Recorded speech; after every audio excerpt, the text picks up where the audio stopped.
d'Auvergne, de Bacquer-Emerick. Je vais vous présenter une soupe de rhubarbe au thé d'Aubrac. Le thé d'Aubrac, normalement, est un apéritif, donc à base de calamande sauvage et d'infusion de thé. Tout d'abord, pour commencer, nous allons prendre la rhubarbe et l'éplucher.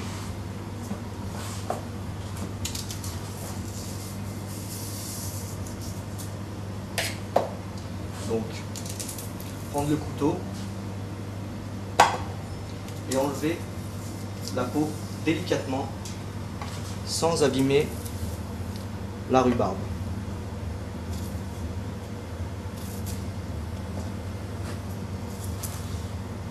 Alors là, la rhubarbe est un produit très acide. C'est pour ça que le sirop sera très sucré.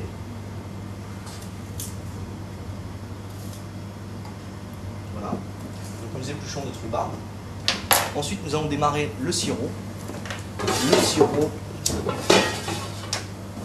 Pour le sirop, nous mettons deux litres d'eau.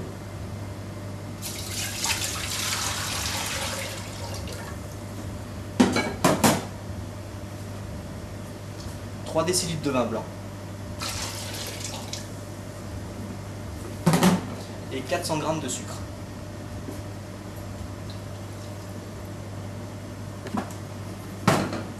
Pendant ce temps-là, ce que nous allons faire, c'est émincer la rhubarbe. Nous allons émincer la rhubarbe du même diamètre pour éviter qu'il y ait des morceaux qui éclatent avant l'autre.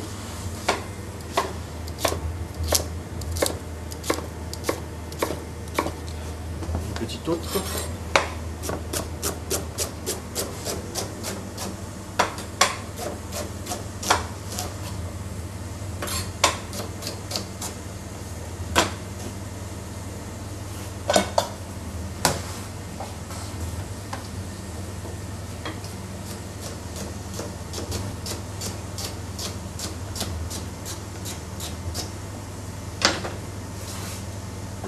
Dès que le sirop bout, nous allons pocher la rhubarbe dedans, tout en restant vigilant, car il va falloir la sortir à un point très stratégique. Alors quel est justement ce point stratégique? Alors, c'est au moment où elle commence à gonfler, le point stratégique c'est au moment où elle commence à gonfler, qu'elle commence à s'imbiber. Il faut la retirer tout de suite, car sinon elle éclate. D'accord, et après, est-ce que il faut la rafraîchir, la rhubarbe, ou pas du tout?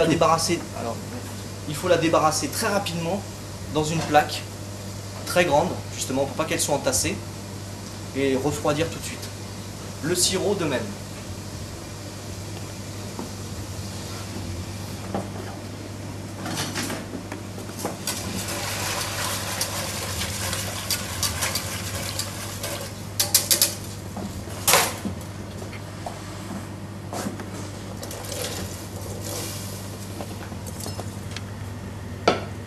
Alors, tout en la faisant cuire,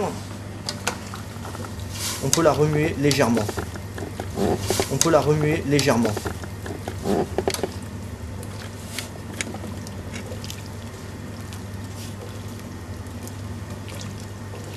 Et le temps de cuisson?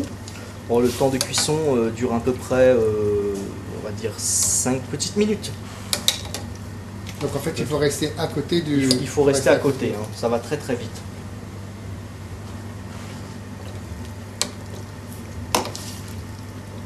Notre alcool. Donc pour cette recette, il nous faut 3 décilitres d'alcool de thé d'Aubrac. Ça se trouve facilement, le thé d'Aubrac, oui? Ça se trouve facilement, nous on en vend ici, mais on peut en vendre ici. Hein. Bon, par contre, si jamais vous n'avez pas de thé d'Aubrac à la maison, vous prenez tout simplement une botte de menthe que vous mettez dans le sirop avant de pocher la rhubarbe, et c'est très frais. C'est très bon. Combien de temps la menthe dans le sirop? 30 secondes? Pendant que le sirop chauffe. Pendant que le sirop chauffe, dès le départ. Dès le départ. Et la quantité au niveau de la menthe? Une botte. Une botte? Une botte. Là, nous allons réserver de côté Alors, une fois que la rhubarbe est cuite, la sortir très très rapidement. Et la débarrasser dans une plaque, dans une grande plaque, pour pas qu'elle soit entassée. Donc, je vous montre un peu la texture de la rhubarbe une fois cuite. Je vais en prendre une dans ma main. Donc, on voit qu'elle commence à s'imbiber, n'est-ce pas? Et que si on la laisse un peu plus longtemps, à ce moment-là, elle va s'éclater un peu comme celle-là, vous voyez? Donc très fragile. Ensuite, nous allons la mettre à refroidir très rapidement. Le sirop aussi. Une fois le tout refroidi, donc le laisser refroidir au moins pendant au moins 2 bonnes heures. Hein. Une fois le tout refroidi, nous faisons le mélange, donc le sirop froid, la rhubarbe. Donc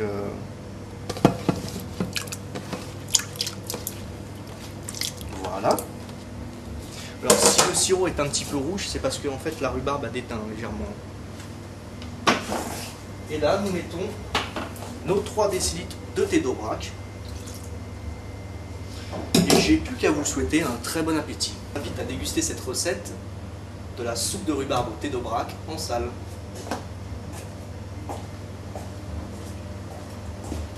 Bonjour Monsieur Vanek. Voici la rhubarbe au thé d'Aubrac. Goûtez ça, Voilà, là, moi, goûtez, j'ai quelque chose pour vous aussi. Mais mettez-vous là, chef. Hein, Oh, merci beaucoup. Allez-y, allez-y, allez-y. Alors, vous la préparez comment, votre rhubarbe alors? Alors c'est de la rhubarbe coupée en morceaux, pochée dans un sirop. Et une fois le tout refroidi, nous mettons 3 décilitres de thé d'Aubrac. Thé d'Aubrac à la fleur de calamante. Donc, alors là, moi, je vais vous faire goûter. Alors, une petite particularité, là, c'est un copain qui fait ça. Vous allez me dire ce que vous en pensez, c'est du vin. Mais fait avec de la rhubarbe, hein, vinifié comme du vin, vous allez retrouver l'acidité, le petit côté sucré, un petit peu acidulé. Et ça, vous êtes en 2004, donc un petit peu plus d'acide que de sucre. Hein. Le tout se marie bien. Ah, mais à déguster. Enfin, moi, j'adore cette curiosité viticole, rhubarbicole, on va dire. Et ben, pour moi, c'est le meilleur accord, mais vin. Très bien. Bon appétit.